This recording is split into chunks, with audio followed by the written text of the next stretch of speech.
Bem, pessoal, bom dia a todos, né? Queria agradecer primeiro a presença de todos aqui. Boa parte deles, a grande maioria deles são amigos, conheço todos aqui praticamente. Eu tenho até colegas aqui de São Bernardo do Campo, tenho colegas de outras cidades, né, de Praia Grande. Então, primeiro a gente queria agradecer a presença de vocês, estar aqui no sábado de manhã. Ainda bem que a gente não tem a concorrência aí do sol, né? As cortinas já foram propositadamente fechadas para vocês não terem a concorrência com o sol. E eu espero que vocês aproveitem da melhor forma possível esse simpósio. Para nós, assim, nós estamos muito felizes com a realização desse simpósio. Primeiro por ser o primeiro, né? É o primeiro simpósio direcionado para clínicos. A nossa intenção aqui não é mostrar, como no congresso de intervenção, resultados de trabalho, de implantes, técnicas, dificuldades encontradas, porque isso não faz parte do dia a dia de vocês, né? O que nós queremos passar para vocês é assim, principalmente em que situações eu posso indicar para tratamento dessas patologias, né? Então eu gostaria que vocês aproveitassem, que no final, qualquer pergunta, vocês ficam completamente à vontade, né? Fico feliz também, aqui está o Pedro. O Pedro, na época já estou ficando velho, eu já era R3 quando o Pedro começou como residente na Escola Paulista, e hoje eu vejo um colega aí brilhante já trabalhando conosco aqui e sendo hoje um dos ícones aí da cardiopatia congênita, aí, fazendo uma série de intervenções. Então a gente fica feliz. E também falar para ele, viu, Pedro, que um dos primeiros casos que ele fez de fechamento de CIA, por coincidência, estava no consultório na quarta-feira e a paciente estava sendo feito um ecocardiograma e a prótese realmente está um sucesso, né? Ela está bem fixada no CIA, não tem nenhum tipo de vazamento, pelo mapeamento de fluxo, a prótese está muito bem aposta. Então a gente fica feliz, né, com o resultado. E realmente falar que hoje não é só que nós temos realmente a máquina melhor da cidade, mas que realmente assim, a gente quer fazer um trabalho assim, direcionado, ter um contato mais íntimo com os clínicos, né, ter esse feedback. Temos hoje um recurso que permite, após o término do exame, que a gente possa mandar o laudo por e-mail, né? Então o médico tem acesso 30 minutos após o exame, ele já pode, no consultório dele, acessar o laudo e a gente discutir a conduta.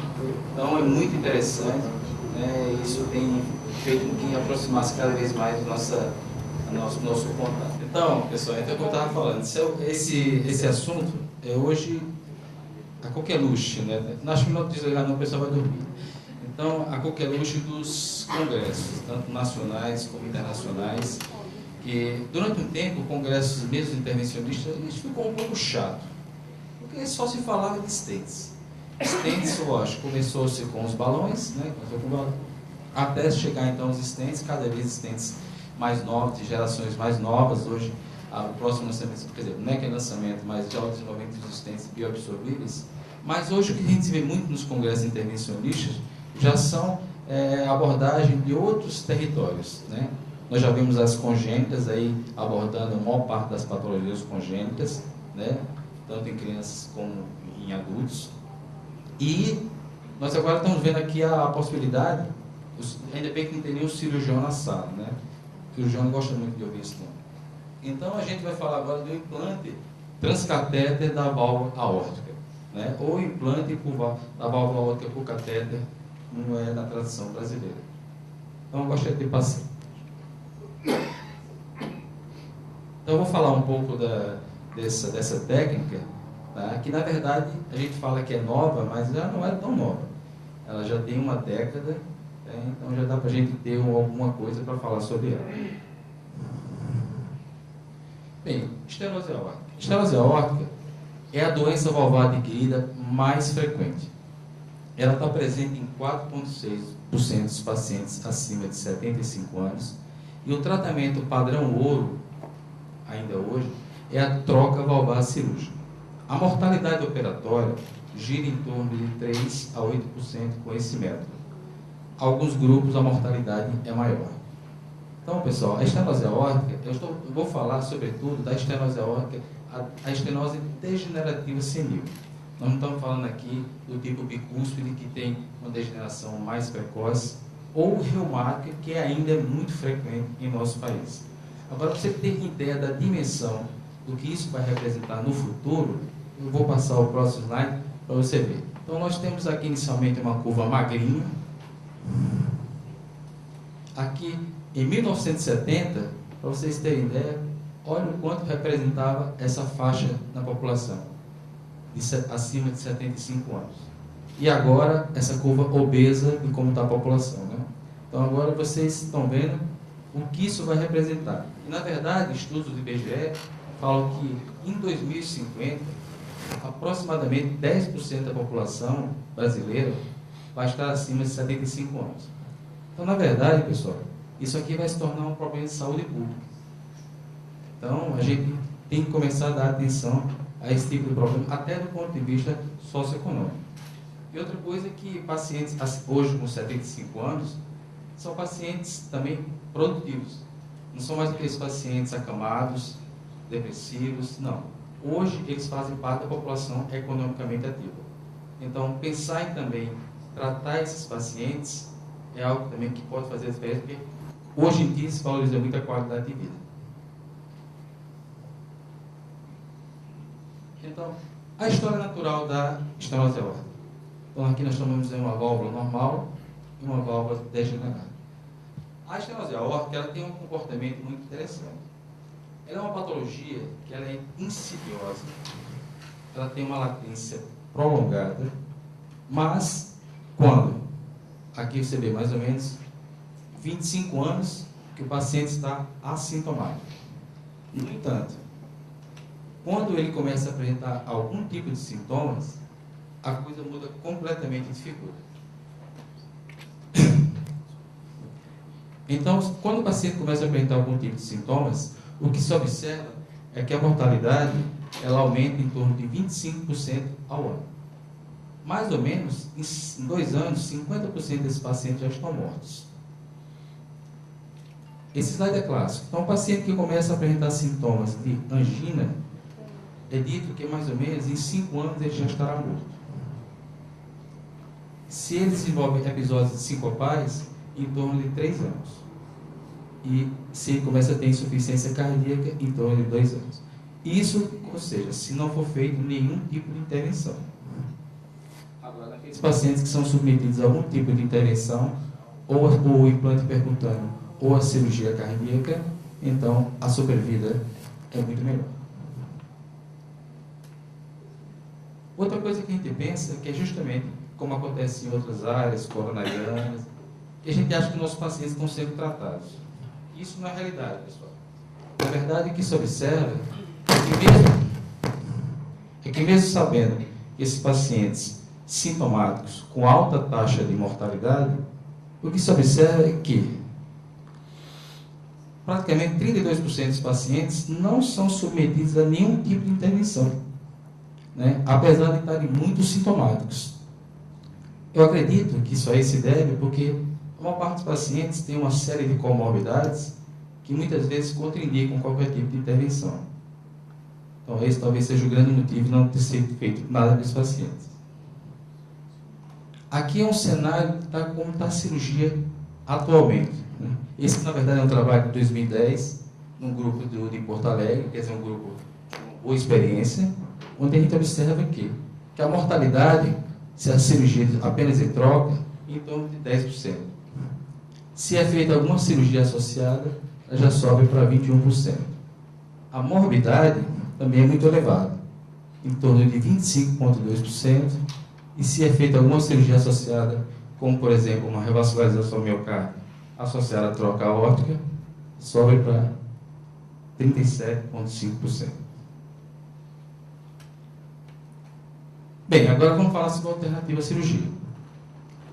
Principalmente porque, como falei, a maior parte desses pacientes são pacientes idosos que têm uma série de comorbidades.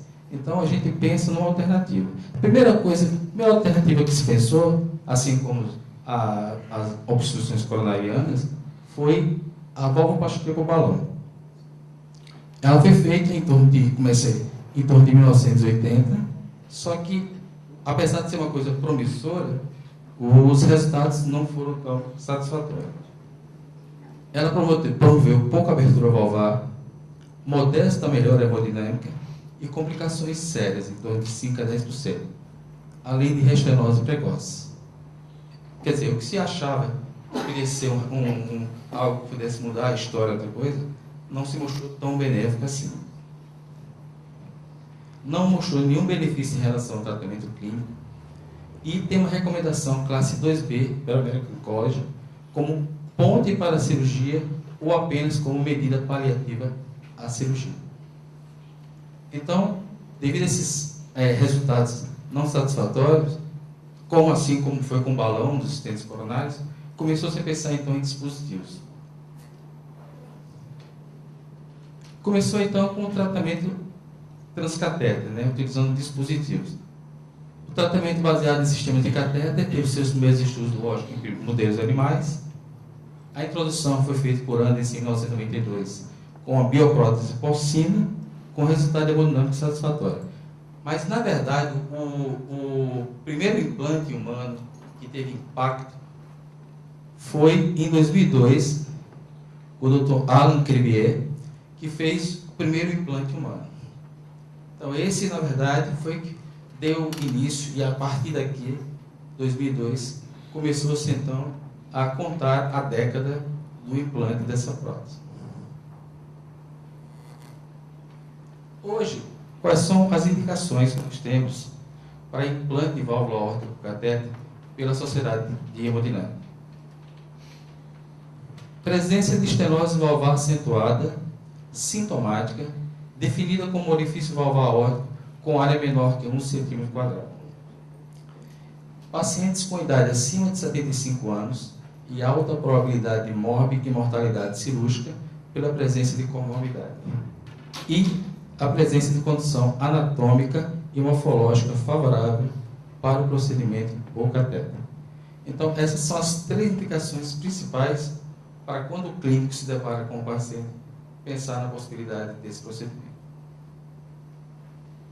Pelas diretrizes da Sociedade Brasileira de Cardiologia, já publicada no Arquivo Brasileiro de Cardiologia, em pacientes considerados inoperáveis, ela já tem um grau de recomendação 1, com nível de evidência B.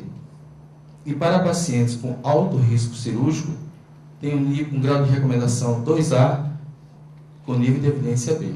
Inclusive, já tem, pelo Conselho Federal de Medicina, em janeiro deste ano, já foi feito um parecer, já falando sobre que essa técnica, ela é, inclusive, pertinente e realmente já está liberada para ser feita, apoiada, então, pela portaria 3/12.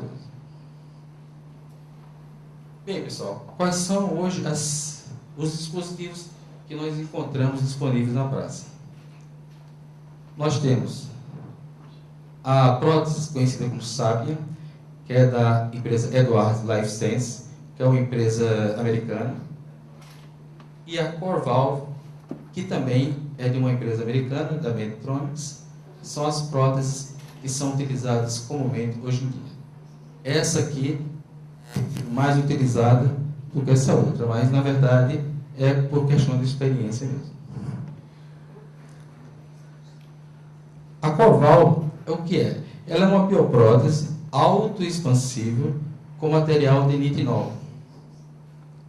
Ela só pode ser implantada por via retrógrada e ela já está na 3ª geração de desenvolvimento. Pode ser implantadas com introdutores 18 French, que equivale a mais ou menos 6 milímetros. O pericárdio utilizado é pericárdio suíno e os tamanhos disponíveis 26, 29 e 31. Na verdade, esse aqui é o material, essa liga metálica, como já falou o Pedro, de nitinol, onde aqui então é suturado a prótese aórtica. Tá? Aqui, inclusive, nós podemos ver muito semelhante à válvula nativa, as 3 cúspides. Esse aqui é o material de liberação. E aqui como fica a... Vou apagar um pouquinho só para mostrar melhor.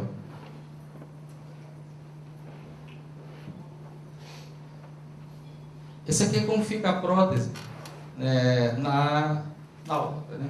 Então, aqui no anel aórtico fica propriamente dito, então, a prótese, né? Esse é o local de maior força radial.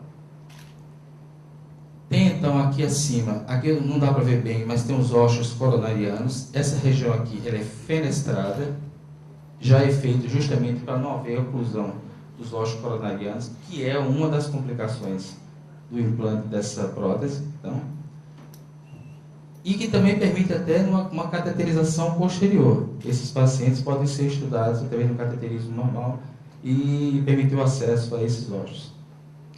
A parte de cima, ela também serve para dar uma fixação melhor à prótese. A outra que nós dispomos é a sábia. Diferente da outra, ela é balão expansivo.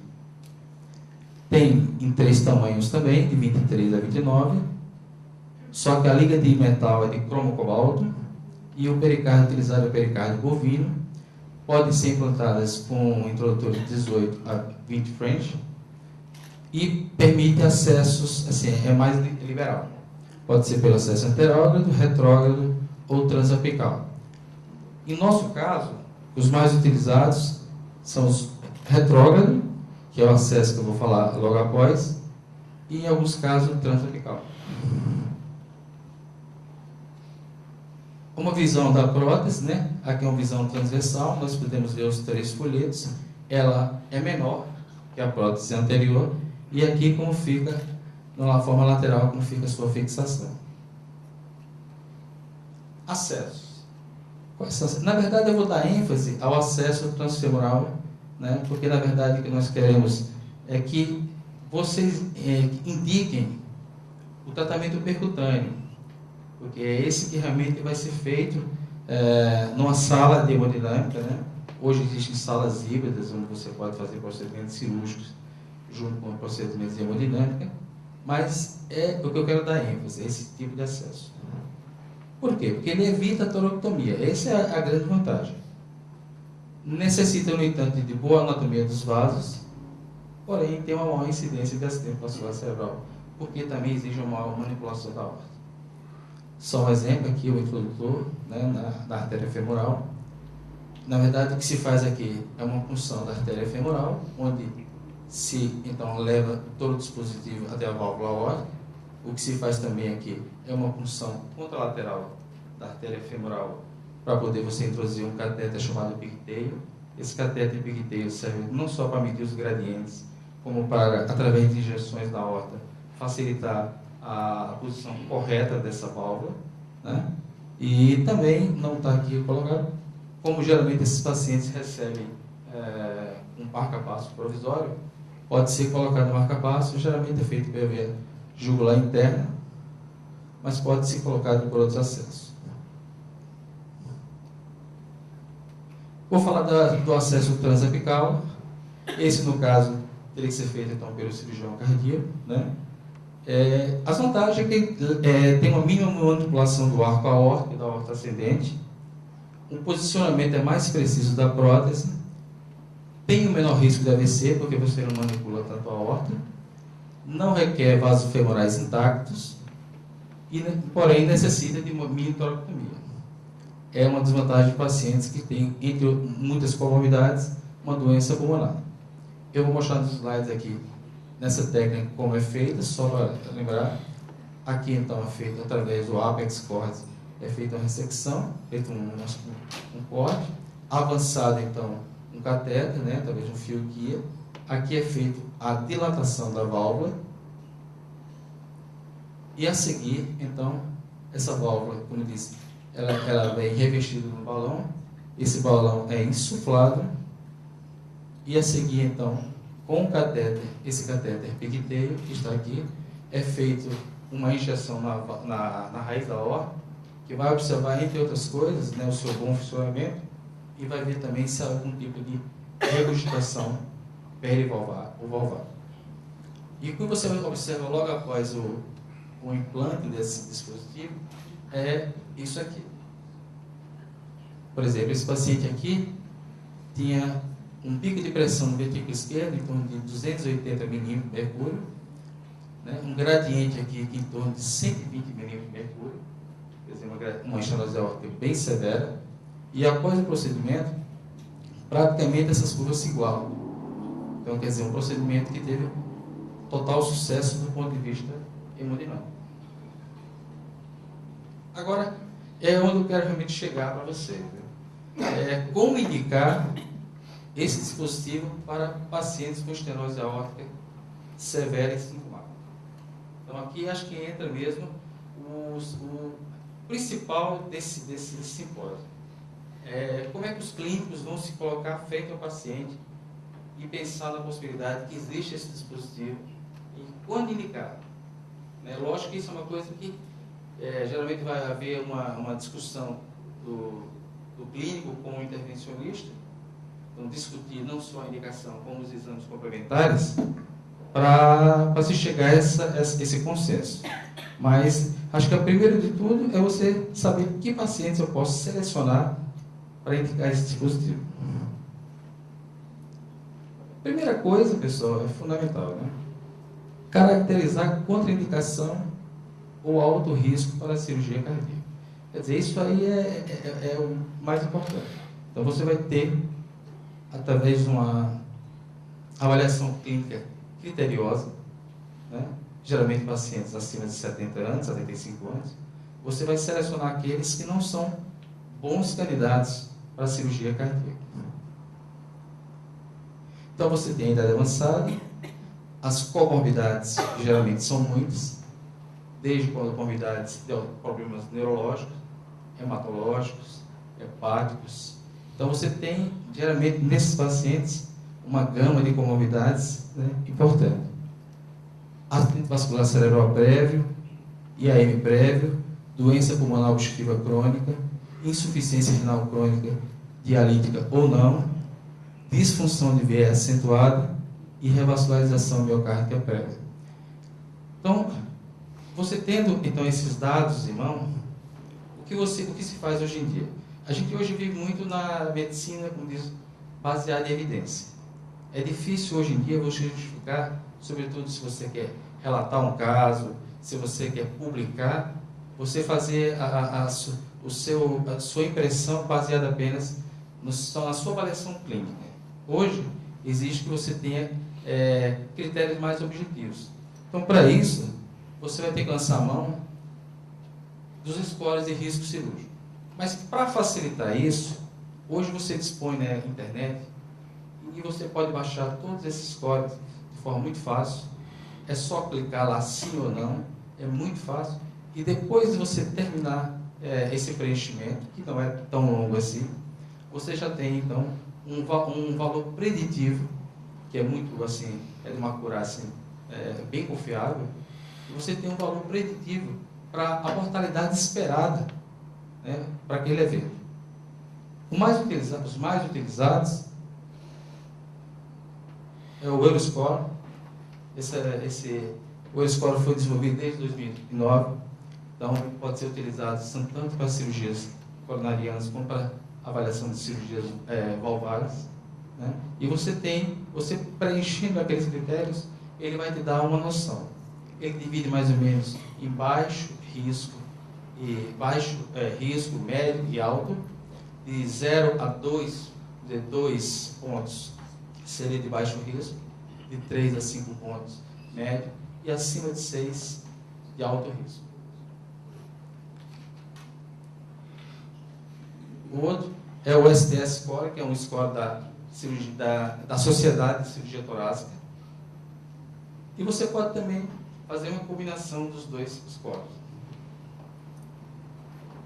Aqui, só para dar um exemplo para vocês, como é simples de preencher, nós temos um paciente masculino de 70 anos, diabético, com doença arterial coronariana, portador de sarcoidose, tem já uma disfunção renal, portador de hepatite B e C, tem uma trombocitopenia e uma aorta porcelana. Quer dizer, paciente ótimo para ir para a cirurgia, pessoal? Então, se você é inimigo do cirurgião, é um paciente candidato para melhorar a estatística dele. Então, você preenche, então, ele faz as perguntas aqui, e no final você tem, eu achei até um score muito bonzinho aqui, viu? Ele tem um score de 5, um Euroscore de 5, com a mortalidade esperada em torno de 3,08%. Foi muito generoso aqui.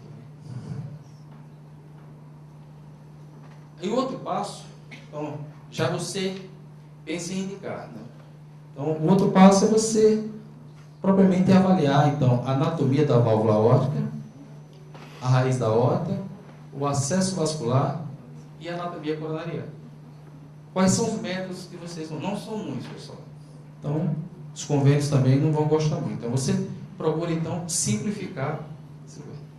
Então, um ecocardiograma, você pode lançar um tanto transtorácico como transesofágico. A angiotomografia, ou slice, e o cateterismo cardíaco tradicional. Através do ecocardiograma, você vai poder ver diversos aspectos da válvula, né? Aqui você vai ver o tamanho do anel aórtico, né? Dá para ver a raiz da aorta. Aqui também o tamanho do calibre da parede. Quando você pensa, por exemplo, em colocar uma válvula, uma core válvula, é importante que você tenha esses dados, né? Para você ver realmente se essa válvula tem uma condição favorável ao implante, por exemplo, desta válvula. E, por exemplo, se o paciente tiver um aneurisma, né, com um diâmetro de aorta em torno de 6 a 8 milímetros, o que vai acontecer? Você não vai conseguir ter uma fixação boa dessa parte superior da prótese. Então, é importante que o eco te dê todas essas respostas. A angiotomografia, ela se presta tanto para você ver a aorta como um todo, né? A presença de trombos, secções, avaliar também a aorta em si, mas eu acho que ela é muito importante, sobretudo, para avaliar o acesso vascular. É importante. Se você pensa em fazer um tratamento percutâneo, então você vai ver se você tem condições, ainda mais que você vai utilizar dispositivos que não são muito finos e que tem o risco de complicações autovascular, se você vai ter condição de implantar esse dispositivo. Então, por exemplo, aqui, ó, nós vemos abaixo das artérias renais, você vê, aqui é difícil de ver por aqui, mas você tem um aneurisma da aorta abdominal, aqui embaixo. Fora a tortuosidade e calcificação dos vasos ilíacos e femorais. Então, isso é importante quando você pensa em indicar esse procedimento. Talvez seja um paciente que não tenha condição. Então, você tem que optar pela técnica ou transapical ou a própria troca cirúrgica tradicional. Aqui a angiografia também vai ajudar nesse processo. Nós vemos aqui, por exemplo, a presença de uma placa obstrutiva na ilíaca esquerda. Então, no caso, se você optar, é melhor fazer na contralateral. Só mostrando aqui a tortuosidade do fio. E o que é importante muito, assim, no cateterismo, antes do procedimento também, é a realização da cinecoronariografia. Porque se o paciente tiver uma lesão anatomicamente tratável, então, recomendável é você primeiro tratar, fazer então a angioplastia coronária com implantes stents, até porque o tratamento, aspirina e clopidogrel, é o mesmo que é utilizado nos implantes de válvula aórtica. Bem, pessoal, agora eu vou falar sobre alguns estudos que corroboraram a indicação dessa prótese. Esse aqui, então, foi o primeiro estudo feito, né, e apresentado. Então, esse paciente aqui, ó, foi feito o implante em 16 de abril de 2002 e foi publicado no American Heart em novembro do mesmo ano. Então, aqui, esse paciente teve uma boa evolução, só que, infelizmente, 17 semanas morreu por complicações infecciosas. Mas, do ponto de vista hemodinâmico, o implante foi satisfatório. Pessoal, vou falar aqui sobre um estudo que eu acho que é o estudo mais importante nessa área. É um estudo, acho que é um estudo multicêntrico, randomizado, prospectivo. Foram feitos em 26 centros entre os Estados Unidos e o Canadá. E eu acho que é um estudo que ainda hoje tem muitas atualizações, mas é com certeza que dá melhor embasamento para indicar essa técnica. Então, aqui foram arrolados 1.052 pacientes. Os pacientes eram vistos, então, se ele tinha, por exemplo, foram divididos em 2 braços. O braço A, o corte A, era de pacientes considerados de alto risco cirúrgico. Foram, então, separados 694 pacientes. Se eles tinham acesso transfemoral favorável, eles iriam, então, para em torno de, foram 491 pacientes, eles iriam ser divididos em uma parte, pela randomização, seriam submetidos ao acesso transfemoral, ao implante de válvula, ou à troca cirúrgica tradicional. Naqueles que não tinham condições de acesso transfemoral, foram 203 pacientes, uma parte seria submetida ao implante por via transapical e a outra pela cirurgia tradicional. Qual é a finalidade, então, desse estudo? Primeiro, verificar a mortalidade por todas as causas em um ano. E não inferioridade, quer dizer, mostrar que essa técnica, pelo menos, não é inferior à cirurgia de troca valvar. No braço B, são aqueles pacientes considerados inoperáveis. Foram 358 pacientes, e também, da mesma forma, se eles não tinham condições de acesso transfemoral, não entravam no estudo. Se eles tivessem condição favorável, era feito o implante percutâneo e comparado ao tratamento clínico tradicional. Aqui também observou-se mortalidade por todas as causas em um ano e se existia superioridade do tratamento em relação ao acompanhamento clínico. Nós vemos então, tanto os dois braços aqui, braço A com acesso transfemoral, o transapical, e a corte B com acesso, lógico, só transfemoral, que em todos os aspectos foi tudo semelhante: idades, sexo, a presença de diabetes, dislipidemia, hipertensão, pacientes fumantes, infarto de miocárdio prévio. Então não houve diferença entre os grupos. Na presença de comorbidades, né, sobretudo pacientes de alto risco, o que já era esperado nos pacientes que foram submetidos ao implante transapical, é lógico que a doença vascular periférica foi muito maior. E nos pacientes considerados inoperáveis, então os pacientes tinham um maior número de pacientes com DPOC. Resultados: o que é que você observa? Nos pacientes considerados inoperáveis, a mortalidade por todas as causas em um ano já mostrou uma superioridade desse método em relação ao tratamento clínico. O índice de sucesso, vamos dizer assim, é de 20%. É um índice absoluto de sucesso em relação ao tratamento clínico. Aqui, desculpa. Então você vê que as curvas elas se separam em um ano. E o NNT significa o quê? Qual o número de pacientes que eu teria que fazer o procedimento para poder salvar um desenvolvimento ou uma vida ter sucesso? Então o NNT tem em torno de 5 pacientes tratados para sucesso, mas já mostrou que se o endpoint, uma das coisas, era que se havia superioridade do método, não se tem dúvida. Um ano já mostra aqui uma diferença de 20% na taxa de mortalidade. Para pacientes considerados de alto risco cirúrgico, o que se observa? Nos primeiros 30 dias, a mortalidade foi menor com pacientes com implante percutâneo, em torno de 3,4%, em relação à cirurgia, que é em torno de 6,5%. E outra coisa importante é a classe funcional. Eu acho que eu prezo não só a mortalidade é importante, mas a mortalidade no paciente nessa faixa etária, quer dizer, é uma coisa que não é tão inesperada. Mas a qualidade de vida, a melhora da classe funcional, eu acho muito importante. E esses pacientes que foram submetidos ao implante percutâneo tiveram, sobretudo dentro dos 6 primeiros meses, uma importante melhora na qualidade de vida. Agora, ao chegar ao final de um ano, infelizmente, não houve mudança, não houve diferença entre as duas técnicas. Mas já mostrou que não há inferioridade. Então, pelo menos, em comparação à troca cirúrgica tradicional, ao implante percutâneo não é inferior.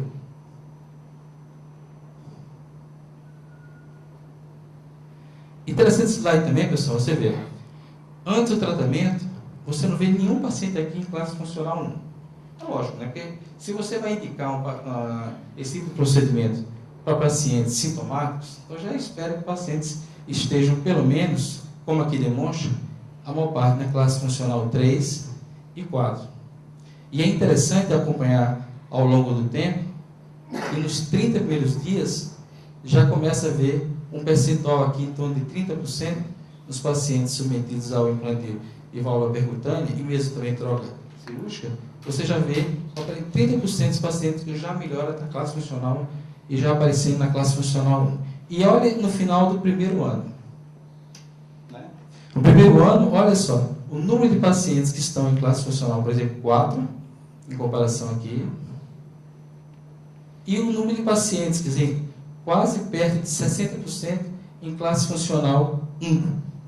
Então, pessoal, para pessoas acima de 75 anos, que hoje, aqui em Santos, que existe uma série de programas para desenvolvimento e melhora de qualidade de vida, de atividade física, como falei, a maior parte deles são economicamente ativos, né? Então, isso acho que representa uma grande diferença em pensar em tratar esses pacientes. Estamos falando de pacientes que hoje representam na sociedade, assim, muitos até sustentam as famílias, né? Então, é muito importante. Aqui os eventos gerais, como falei, mortalidade por todas as causas, não houve diferença significativa entre os dois métodos, né, nos pacientes de alto risco cirúrgico. Mortalidade ou rehospitalização também não houve diferença, assim como infarto. Agora, o número de sangramentos foi maior em pacientes submetidos à troca valvular cirúrgica, mas a presença de AVC, tanto AVCs menores como os AVCs maiores, foi maior no grupo com implante de válvula aórtica. Esse já é um outro registro, como falei. A Corvalvo é a prótese mais implantada nesse país. Pelos registros, já existe um registro próprio da sociedade, que é o RIBAC, que ele está colocando todos os centros, sobretudo aqueles centros que têm experiência de pelo menos mais de 3 implantes de válvula aórtica, que hoje já no Brasil já se estima que tem mais de 350 casos implantados. No mundo, depois dessa década, já foram computados mais de 60 mil implantes de válvula aórtica. Então, nós ainda estamos engatinhando, mas vamos chegar lá. Então, pessoal, só observamos que a mortalidade por todas as causas em 30 dias, já em torno de 10% a 15%, e aqui no Brasil também não foge essa regra, tá? Está em torno de 9,8%. A sobrevida humana, eu acho realmente espetacular. Infelizmente, não temos ainda pelo pouco tempo os resultados brasileiros, mas não deve ser diferente dessa realidade, né? Se nós observarmos que a maioria desses pacientes, em um ano, a mortalidade é muito inferior a isso aqui, geraria em torno de 20% a 30%, e hoje nós vemos mortalidade em torno de, sobrevida, em torno de 85%. Outra coisa interessante é que as características hemodinâmicas, tem a ver com as características hemodinâmicas após o implante. Pacientes que entravam com gradiente médio na válvula em torno de 47%, imediatamente após o implante, caía para 9,8%. E ao longo de 2 anos, esse resultado se mantinha. Em relação ao orifício, ao tamanho da área valvar, que é em torno de 0,7, após o implante mais que dobrou. E ao longo dos 2 anos, manteve esse bom resultado. Já existe, inclusive, pessoal, relato, porque isso é uma bioprótese, né? A bioprótese, todo mundo sabe que também ela tem uma capacidade de degeneração mais rápida, por exemplo, que a prótese metálica. E já existe até caso relatado, tem um caso relatado na literatura, já de uma degeneração de válvula por implante. Tá? Então, assim, eu acho que necessita, lógico, de mais estudos para ver a evolução dessas próteses, mas já há um benefício que não se discute.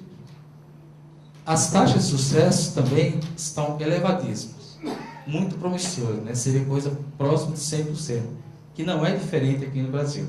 E lógico que isso vai aumentar tanto com a maior experiência dos operadores, como também com a melhoria dos dispositivos.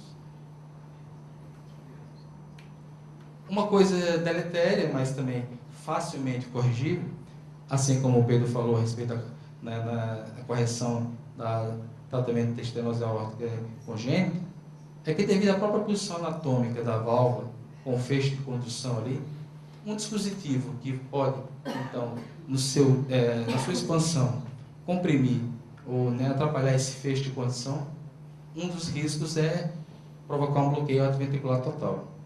Isso acontece em média em torno de 28,5%. Esses pacientes são deixados com marca-passo provisório e geralmente em torno do terceiro a quinto dia é feita uma reavaliação. Esses pacientes que realmente não voltaram ao ritmo, então já se é programado o implante definitivo. No Brasil, você vê, também não está fugindo dessa média, em torno de 29,5%. E quais são os desafios, pessoal? Bem, são muitos, né? A gente não pode dizer que está com um procedimento na infância, já está na adolescência, né? Pré-adolescência, está com 10 anos. Então, a gente acha assim que tem muito que melhorar, mas é algo promissor. Alguns colegas aí que são ícones da hemodinâmica, como Martin Lima, que chegam a dizer que nós vamos mais uma vez tirar isso aí do cirurgião e que em pouco tempo não vai haver mais indicação de fazer um implante, pelo menos por troca cirúrgica aberta. Bem, eu espero que sim, né? Mas vamos ver se isso é uma realidade. Isso vai depender desses itens, né? Assim como aconteceu nos stents coronarianos, começaram com stents realmente de baixa qualidade e hoje você vê stents até bioabsorvíveis. A mesma situação que vai encontrar o implante de válvula aórtica. Então, a possibilidade de você ter menor perfil dos introdutores, com isso vai diminuir o risco das complicações vasculares e hemorrágica. Que a gente sabe que a hemorragia após qualquer procedimento, e tanto a curto prazo como até em um ano, a hemorragia ela aumenta em muito a mortalidade de qualquer procedimento. Então, a tendência de diminuir o perfil desses introdutores, como falei, hoje o menor implantado em torno de 18 French, em torno de 6 milímetros, necessita que você tenha ou um cirurgião cardíaco ou um cirurgião vascular para poder fazer o reparo do vaso. Mas com o desenvolvimento de dispositivos cada vez mais finos, vai poder tornar essa técnica 100% percutânea, sem a necessidade do cirurgião. Outra coisa que pode acontecer, assim como também o implante pela troca cirúrgica, é a regurgitação perivalvar, que pode ser corrigida durante o procedimento com uma nova expansão da prótese. Você tem balões hoje que podem expandir a prótese e melhorar a sua posição na aorta, em torno de 10% dos casos. Uma coisa que pode se pensar, já que se sabe que o acesso transfemoral aumenta o risco de acidente vascular cerebral, assim como o implante em carótidas, implante em enxerto de safena, já se fez também implantes em artérias renais que tem um alto risco de ateroembolização. Então, por que não pensar num dispositivo que pudesse ficar na raiz da aorta ou local, para impedir, então, a migração desses êmbolos e causar um acidente vascular cerebral, e também em pacientes nessa idade aumenta tanto a morte como a mortalidade, e não é interessante. Outra coisa que é importante é o reposicionamento, porque por mais que você tenha, que é uma equipe multidisciplinar, a sala fica cheia, pessoal, porque tem o hemodinamicista, o cirurgião, o anestesista, o enfermeiro, os técnicos auxiliares, e tem o ecocardiografista, né? Tem que fazer o eco transesofágico. Então, a gente depende de todo esse pessoal para ter um sucesso. Mas mesmo com todos seguindo passo a passo o implante dessa válvula, corre-se o risco de um deslocamento, um implante local indevido, e aí realmente é uma coisa que você muitas vezes não tem o que fazer. Então, se você tiver a possibilidade de reposicionar a prótese, com certeza vai ser mais favorável. Também outra coisa importante, até para reduzir a regurgitação perivalvar, é você ter um maior número de opções de tamanho de prótese, né? Isso também deve acontecer. Então, somando todos esses fatores, com certeza, e eu diria mais ainda do que isso, um aumento da experiência dos operadores, eu acho que não vou dizer em muito tempo, mas existe a grande tendência de o pessoal começar a indicar, sobretudo pelas comorbidades e pelo alto risco cirúrgico desses pacientes de fazer a troca cirúrgica.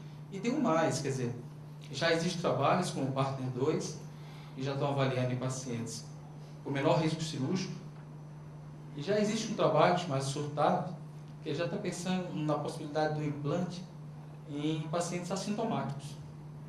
Porque, como falei, a doença é insidiosa, tem uma latência muito prolongada, mais de 30%, mesmo com indicação, não é feito nada. Então, talvez porque naqueles pacientes com estenose severa, que você tem dados funcionais, né, ou dados anatômicos que mostrem a severidade do quadro, porque talvez não indicar. Então, mas vai depender do resultado desses estudos. Então, queria agradecer mais uma vez a presença de todos aí, a paciência. Tá bom?